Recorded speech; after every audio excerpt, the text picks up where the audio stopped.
창세기 24장 50절 이하에서 67절 말씀을 가지고 주인의 아들의 아내가 되게 하라, 이런 말씀으로 함께 은혜 나누겠습니다.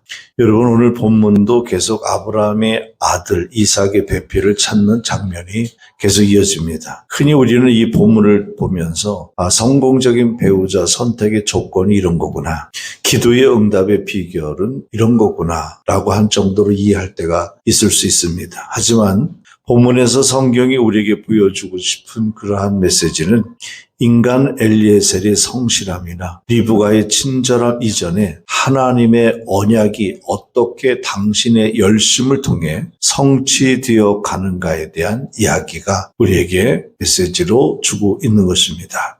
아브라함은 지금 위기 속에 있습니다. 그렇게 사랑하고 그렇게 의지했던 아내가 이제 사라가 죽고 떠났습니다. 그리고 자신도 노쇠했다 했습니다. 약속의 땅 가나안에 있지만 정작 이 땅을 이어받을 아들은 이삭인데 이삭이 40이 되도록 장가를 못 가고 아직 혼자였습니다.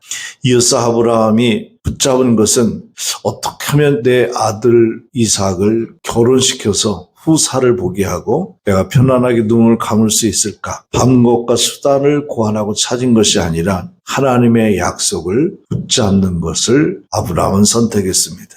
그는 하나님께서 앞서 사자를 보낼 것이라고 믿었고 그것이 오늘 우리가 살펴볼 신앙적 결단의 본질이라 할 수 있습니다. 그럼 오늘은 계속해서 창세기 24장 전장은 이삭의 결혼에 관한 얘기를 배경으로 다루고 있는데 이삭이 결국은 아내를 맞이하게 되는 결론적인 해피엔딩으로 끝나는 이 67절까지 전체의 긴 창세기 중에 가장 긴 성경 구절을 할애해서 기록한 이삭의 결혼 이야기 24장을 종합적으로 이제 우리가 다시 한번 정리하고 결론을 맺는 시간으로 갖겠습니다. 첫 번째 드리고 싶은 말씀은 하나님의 선택을 믿는 신앙적 결단이 아브라함에게 있었다는 것입니다. 아브라함은 종 엘리에셀에게 엄히 명합니다. 가나안 족속의 딸 중에서 아내를 택하지 말고 내 고향 내 족속으로 가서 내 며느리를 찾아와라, 이렇게 했다는 거죠. 이것이 우리가 초창기에 창세기 24장 3절 4절을 강의할 때 함께 나왔던 말씀인데 한 번 더 읽어보겠습니다. 내가 너희에게 하늘의 하나님 땅의 하나님이신 여호와를 가리켜 맹세하게 하노니 너는 내가 거주하는 이 지방 가나안 족속의 딸 중에서 내 아들을 위하여 아내를 택하지 말고 내 고향 내 족속에게로 가서 내 아들 이삭을 위하여 아내를 택하라.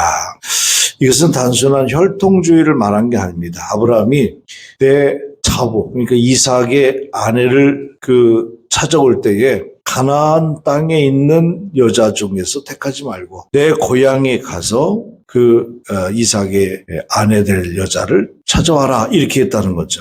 그럼 왜 그랬을까? 아브라함은 왜 가나안에서 자기 며느리를 찾지 않고 자기 고향에서 찾으려고 했을까? 자기 혈통 때문에 그런 거냐라고 생각할 수도 있지만 저는 이 성경을 그렇게 보지 않습니다. 왜냐하면 이것은 분명히 아브라함이 하나님의 언약을 함께 공유할 수 있는 자를 찾고 싶었던 것이라고 봅니다. 아브라함은 믿음의 조상이 됐죠. 하나님이 아브라함에게 언약을 줬습니다. 그리고 너의 자손들이 하늘의 무별처럼 바다의 모래알처럼 많게 할 것이다 라는 축복을 주셨습니다. 그런 하나님의 언약과 축복을 공유할 수 있는 신앙의 바탕을 가진 며느리가 자기 집에 들어오기를 원했던 거예요. 믿음도 없고 하나님도 모르고 하나님의 언약도 신뢰할 수 없는 그냥 인간적인 감정과 또 외모나 조건을 가지고 가나안에 쉬운 데서 가까운 데서 며느리를 찾는 게 아니라 하나님의 언약이 성취될 수 있는 그 믿음을 공유할 수 있는 며느리를 아브라함은 원했다는 겁니다. 그럼 왜 가나안 땅에는 그런 여자가 없다고 아브라함은 단정했을까? 여러분 알다시피 가나안은 유대민족의 터를 잡고 이제 성장한 나라라고 하지만은 창세기 24장의 배경에서는 아브라함이 가나안에 이주해 와서 정착하며 이제 살기 시작한 때였기 때문에 가나안 땅에는 유대 히브리 민족의 사람들이 아니라 가나안이라는 지역에 원주민들이, 그 현지인들이 많이 살고 있었죠. 근데 그들은 하나님을 모르는 사람들이에요. 현재의 가나안 땅에 있는 사람들은 하나님의 언약의 백성들이 아니었다는 거죠. 그래서 아브라함이 이 가나안 족속 중에서 며느리를 찾지 말라고 한 것은 가나안의 풍습과 종교에 매몰되지 않은, 그 당시에 가나안의 풍습은 미신이었어요. 우상이었고요. 이런 곳에 길들여지지 않은 그러한 며느리를 찾고 싶었다는 거죠. 아브라함이 인간의 생사화복과 자녀의 결혼까지도, 내 자식의 결혼까지도 하나님의 절대 주권에 있다라고 확신했던 겁니다. 우리는 종종 세상의 조건과 타협하고 싶어 할 때가 많습니다. 그러나 믿음의 결단은 하나님이 기뻐하시는 자리가 어디인가를 묻는 것이 신앙의 결단이에요. 하나님이 기뻐하는 자리가 어디일까라고 항상 묻고 사는 것, 이게 신앙이라는 거죠. 신명기 7장 3절 4절 말씀 한번 같이 읽어보겠습니다. 또 그들과 혼인하지도 말지니 내 딸을 그들의 아내에게 주지 말 것이요 그들의 딸도 내 며느리로 삼지 말 것은 그가 내 아들을 유혹하여 그가 여호와를 떠나서 다른 신들을 섬기게 하므로 여호와께서 너희에게 진노하사 갑자기 너희를 멸하실 것임이니라. 아멘. 이때만 해도 성경은 가나안 사람들과 혼인하지 말라고 금지하는 말씀을 신명기에 주고 있어요. 그러니까 결국 무슨 얘기냐면 하나님을 떠나 다른 신을 섬기는, 우상을 섬기는 자들과 결혼을 시키지 마라. 그렇게 되면 하나님이 진노하여 그들을 멸하게 될 것이다 라고 얘기한 거죠. 그래서 아브라함은 내 아들이 노총각에 대해서 늦게 결혼을 한이 있다 하더라도 세상 사람들과는 절대 결혼을 시킬 수 없다. 하나님의 언약을 공유하고 인정하고 성취할 수 있는 그러한 며느리를 아브라함은 원했기 때문에 설사 지금 이 타임에 며느리를 못 얻는다 할지라도 우상 숭배를 하는 며느리를 집에 들일 수 없다라는 아브라함의 결단의 모습을 보게 됩니다.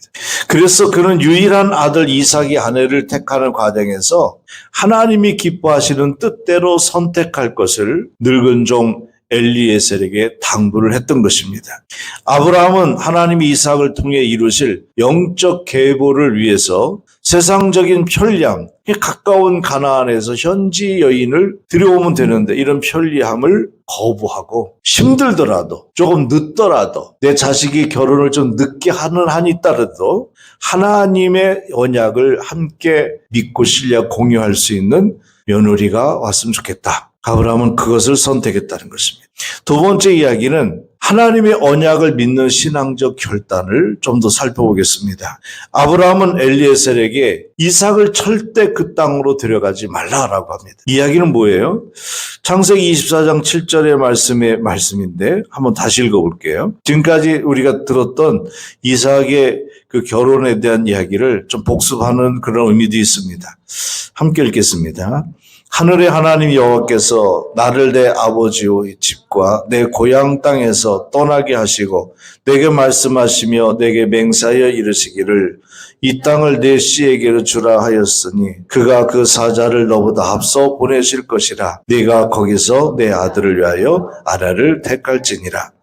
이 말씀의 앞절에 엘리에셀이 아브라함한테 그렇게 질문하죠. 주인님, 내가 주인님 고향에 가서 주인님의 며느리를 데려오는데 정말 약속대로 그 여자를 찾아서 며느리감을 데려오는데 그 여자가 내가 누굴 신랑감도 얼굴도 못 보고 그리고 그 집안이 어딘지도 모르고 낯선 땅에 왜 내가 가야 되느냐라고 거부하면 어떻게 할까요? 그러면 내가 다시 와서 그 도련님 이삭을 데리고 가서 이 사람이 너의 신랑감이다라고 보여주고 같이 데려올까요? 라고 물었던 거잖아요. 그때 아브라함이 단호하게 뭐라 그래요? 아니다라고 하잖아요. 아니다.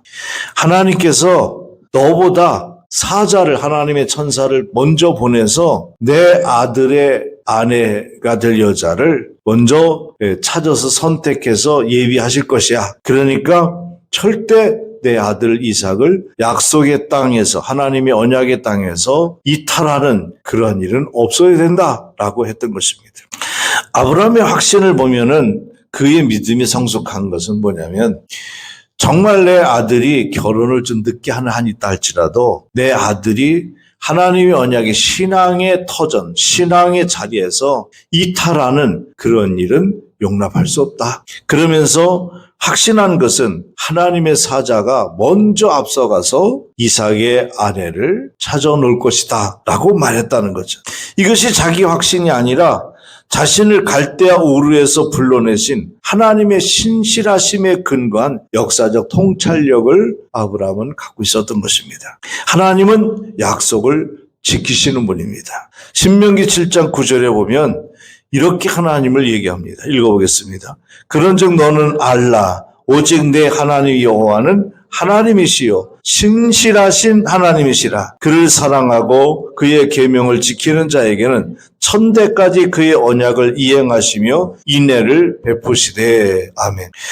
너희는 알아라. 하나님이 어떤 분인지를, 어떤 하나님이라 했어요. 신실하신 하나님. 그리고 언약을 이행하시는, 인애를 베푸시는 하나님인 것을 너희는 알아라 라고 얘기합니다.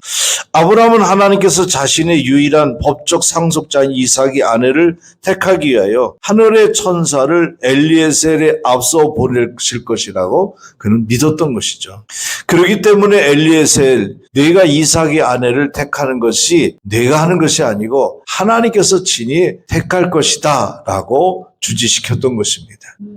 그러니까 내 자식의 사익감이든 며느리감이든 또 내가 결혼하는 내 배우자감이든 내가 택하고 우리가 택하는 것이 아니라 하나님이 택하실 것이다 라고 아브라함은 믿었던 거고, 그 믿음을 가지고 엘리에셀에게 강하게, 아주 단호하게 이야기를 하고 있는 것입니다. 다시 말해서 엘리에셀이 이삭의 그 아내감을 찾으러 갔는데 못 찾았어. 그러면 아브라함은 그런 거예요. 그건 네 책임이 아니라 하나님이 뜻이 있어서 그런 것이니 너는 자책하거나 걱정할 필요가 없다라고 했다는 겁니다.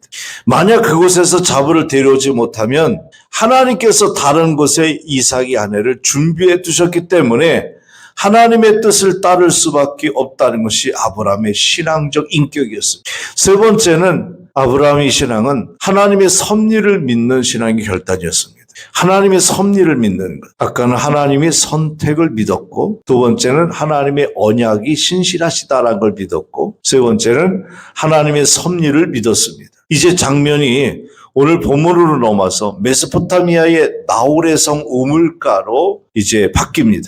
엘리에셀은 자신의 경험을 의지하지 않고 기도를 합니다. 그리고 기도했을 때 리브가를 만나요. 엘리에셀의 간증을 들은 리브가의 오라버니 라반과 아버지 부드엘이 이렇게 고백을 합니다. 아주 귀한 얘기인데 24장 50절 51절 한번 읽어봅니다. 시작. 라반과 부드엘이 대답하여 이르되 이 일이 여호와께로 말미암았으니 우리는 가부를 말할 수 없노라. 리브가가 당신 앞에 있으니 데리고 가서 여호와의 명령대로 그를 당신의 주인의 아들의 아내가 되게 하라.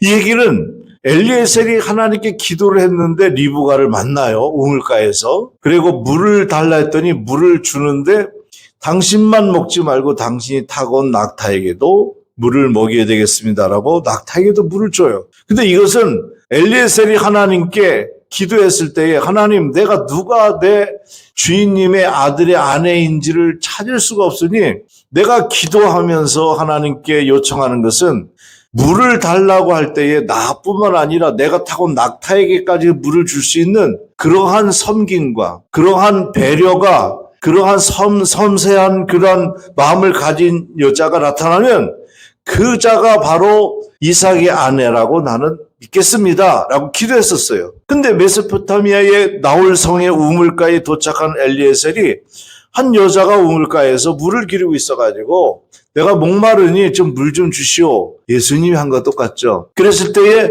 이 리브가가 물을 떠서 그 엘리에셀에게 먹이고 낙타에게도 물을 먹였다는 거예요. 그래서 이 여자가 진짜 이삭의 아내감이구나. 엘리에셀은 그것을 확신하고 그 엘리에셀은 리브가의 가족, 오라버니 나반과 아버지 부두엘이 먼저 등장하는데 이 가족들에게 자기 간증을 하는 거예요. 그랬을 때 놀라운 것은 이 리브가의 오라버니 라반과 그의 아버지 부두엘이 대답한 게 50절 51절 얘기잖아요. 하나님께서 하는 일이니 이게 옳다 그르다 안 된다 된다 우리는 가부를 말할 수 없다. 그러니 뭐라 그래요? 리브가가 당신 앞에 있으니 데리고 가서 뭐라 그래요? 여호와의 명령대로 그를 리브가를 당신 누구예요? 아브라함의 주인의 아들 누구예요? 이삭의 아내가 되게 하라. 그래서 오늘 설교의 제목이 주인의 아들의 아내가 되게 하라라고 정한 거예요. 엘리에셀로부터 자초지정을 다 들은 후에 주인의 아들의 아내가 되게 하라는 라반과 부두엘은 하나님의 섭리 앞에서 우리가 가부를 말할 수 없다라고 그렇게 얘기합니다. 내가 옳다 그르다라고 말할 수 없다. 하나님의 섭리 앞에서는 하나님의 뜻대로 사는 것이 결정하는 것이 순리다라는 그런 라반과 부두엘의 신앙도 훌륭했죠. 이게 신앙입니다. 신앙은 이런 것입니다. 내 판단과 내 유익을 앞세우는 것이 신앙이 아니에요. 하나님이 행하시는 일 앞에서 침묵하며 순종하는 겁니다. 엘리에셀은 이 응답을 듣자마자 사람에게 절하지 않고 돌아서서 여호와께 엎드려 절하고 경배했다라고 합니다.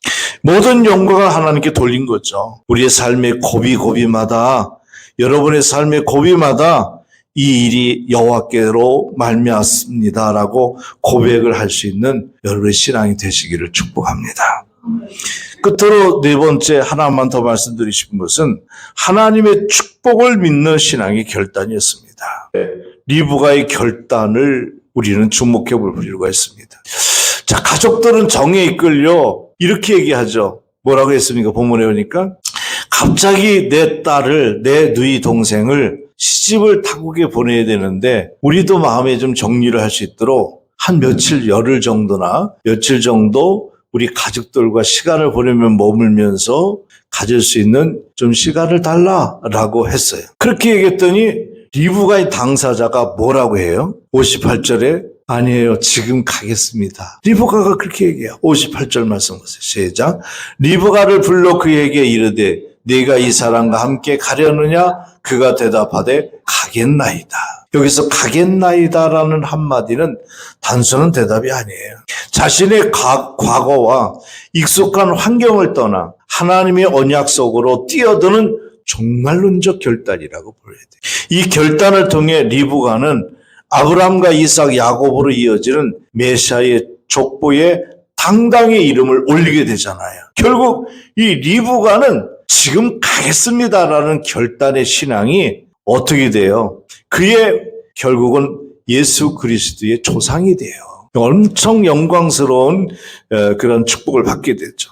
가족들은 그녀를 그러니까 그래도 좀 이 며칠이라도 자고 가. 이틀 밤만 3일 밤만 자고 가. 너 시집가면 언제 볼지도 모르잖아 라고 하지 않고 그냥 그 오빠가 그리고 그의 아버지가 그 동생 딸 리브가에게 그냥 바로 축복을 해줘요. 그게 60절 말씀인데 뭐라고 축복하는지 한번 보세요. 시작. 리브가에게 축복하여 이르되 우리 누이여 너는 천만인의 어머니가 될지어다. 내 씨로 그 원수의 성문을 얻게 할지어다. 아멘. 이 축복은 훗날 예수 그리스도를 통해 만민이 복을 얻게 될 것이라는 아브라함의 언약을 재확인하는 그런 장면이라고 볼 수 있습니다. 사랑하는 성도 여러분, 오늘 우리가 누구입니까? 나는 누구인가? 우리는 하나님의 독생자 예수 그리스도의 신부로 부름받은 영적 리브가입니다. 세상 끊임없이 우리를 머뭇거리게 만듭니다. 조금만 더 있다가 가자. 현실과 타협하며 유혹합니다. 오늘은 몸이 안 좋으니까 교회 쉬자.